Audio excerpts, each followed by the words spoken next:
Hello? You may go away now. How do you guys plan your cities? And does it always work out? Now, while panning over previous projects, I had planned this entire area to be the downtown. But then, as always, stuff happens.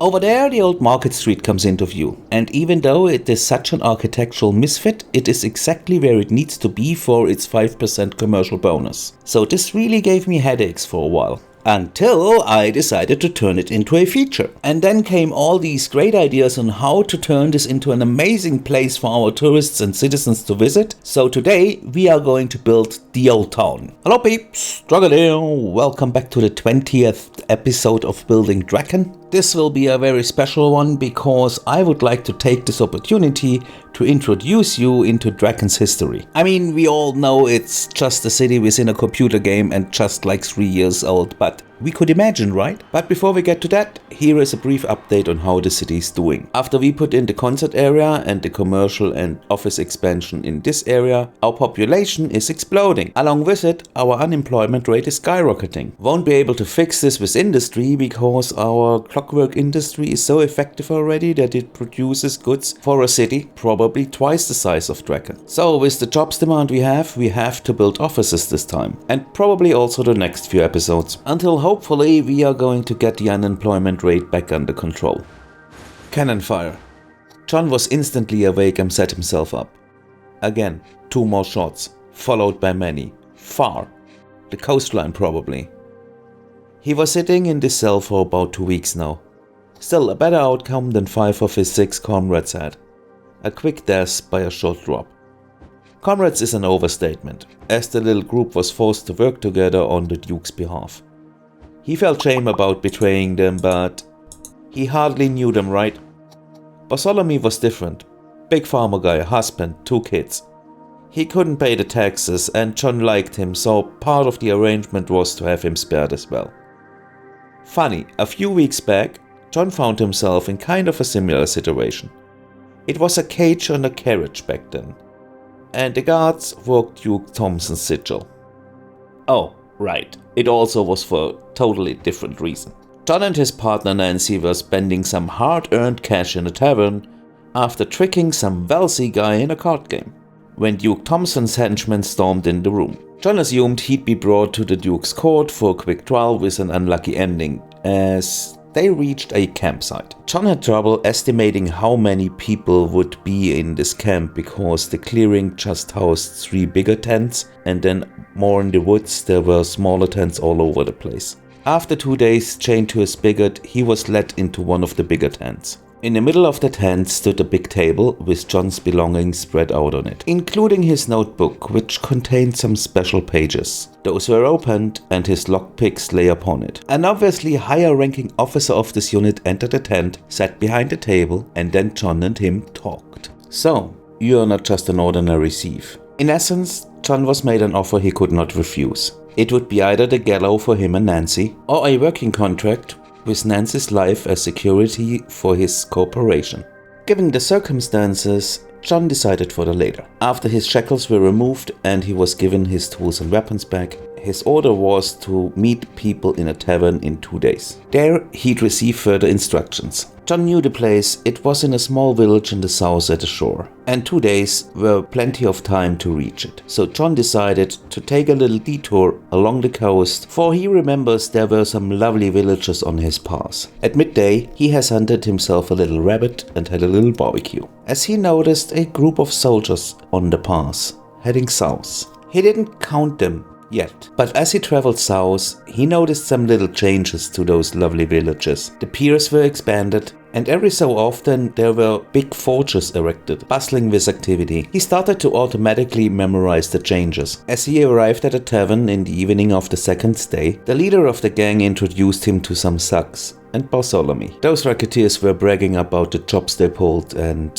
what they would do with the money, as the leader reminds them to keep their mouths shut. Basically, John's new instructions were to accompany this group into Drakken and there aid them in whatever they would like to accomplish. Drakken was one of the 3 free cities the Prince Regent established to further increase trade in order to accumulate wealth for the kingdom. It was no secret that the Duke envied the wealth of this new trade trade competition further south of his realm. And even though the Duke was notorious for his ruthlessness, the thought of him actively interfering with Drakken's business did not cross Jon's mind before. The five crooks were very secretive about their plans, so Jon and Bartholomew spent most time on deck during their passage and let them plot below. Jon caught himself thinking about Nancy a lot. She was a formidable distraction when needed and also a great trickster. Easygoing, loved her freedom and never asked him of any commitment, even though they definitely enjoyed their time together. It was just so much easier to lighten big purses for their own benefit with her around. The group arrived in Drakken and stayed in a shabby accommodation. Jon and Bartholomew were told to stay there until the other guys needed them for either carrying stuff or some of Jon's special skills. Jon had a bad feeling about this. Not only because those actions were probably not benefiting the city, but also because he just doesn't trust those guys. Turns out his bad feelings were right. Apparently one of the idiots couldn't keep his mouth shut while being drunk, so after Jon enabled them access to a branch office in the following night, they got all caught by the city guards, thrown into cells, and the next day accused of vandalism, theft and sabotage against the crown. The judge was not interested in Jon's story being forced to cooperate, and his companions mocked him for distancing him from them. But Jon demanded to be allowed to talk to the head of the city's guards, offering to share some information vital to the city's future. Being questioned why he would not put his cards on the table, Jon replied that the matter was not suited for public ears. The judge nodded and agreed. Jon reported in detail about his observations in the Duke's territory. Whilst listening to Jon's depictions, the city's mayor and military staff got increasingly nervous, and then the agreement was made to spare Bartholomew and Jon until his observations could be verified, under the condition that Jon would provide sketches of the new piers on those coastal villages and his estimations of how many ships could fit there. After about half an hour after the first cannons had fired, Jon and Bartholomew were taken out of their cells and brought to the mayor. Sadly, your observations and our fears turned out to be true, so hereby I sentence you guilty for cooperating with a gang of saboteurs in the royal's free city of Drakken. Now, as it is a free city, every man able to seek shelter within the city and aid its progress shall be set free after a year's time of service. So hopefully, this is motivation enough for you to put your efforts wisely into the city's service. We sadly could not extract much information out of your former fellowship, but it seems they plan to sabotage the city gates in preparation for the assault knocking on our doors right now. The Duke sent about 15,000 men, captured the harbor and seems to lay siege on our city. So as you are free men within the city walls, should you consider helping with this issue, there is an enlistment office down the street in need of every able-bodied man willing to fight. And like this, Jon and Bartholomew were dismissed. Neither of both were keen of dying in the fight for the city's survival, but for Bartholomew it was the obvious best thing to do. Jon had a different idea though, and convinced him to first revisit a warehouse where they had stored big packages which back then were labeled as for later use by the former leader of their group. After arriving there, everything was still as they had left it. So they started to open up one of those packages to see what is inside. Dynamite. They were discussing back and forth what to do with those findings, but then agreed if they would report it, it probably would not be put to best use. Jon developed a different plan though. They loaded it up on a carriage and pulled it to the old sea gate. Then loaded it on a little boat and then pulled the boat upstream, because the river was too wild here. But further up, far away from the enemy's camp, someone could cross the river, put a pole in the ground on the shore, and with the help of a rope triangle, the boat could be slowly released into the middle of the stream, and from there could use the stream and more rope to let the boat further downstream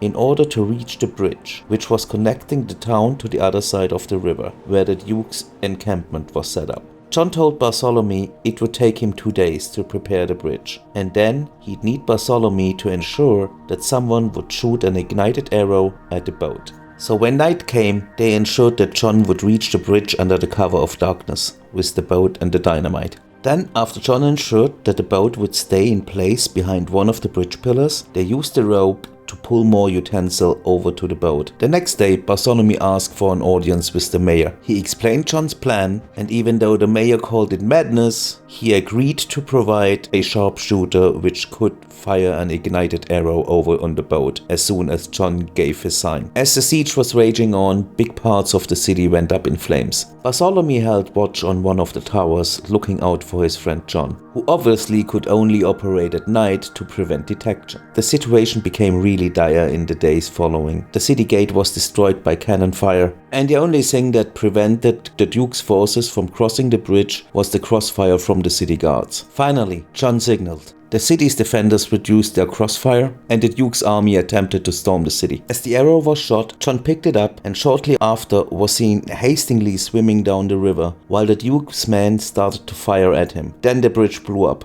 3 explosions, which hurled the debris in the direction of the Duke's camp, crushing everything on impact. Nancy looked into Timmy's eyes. He had John's eyes. Listen, Timmy, your father and I had some wonderful years after you were born, but his wounds never fully healed, and one winter the cold took him from us. But remember, you are the son of a hero.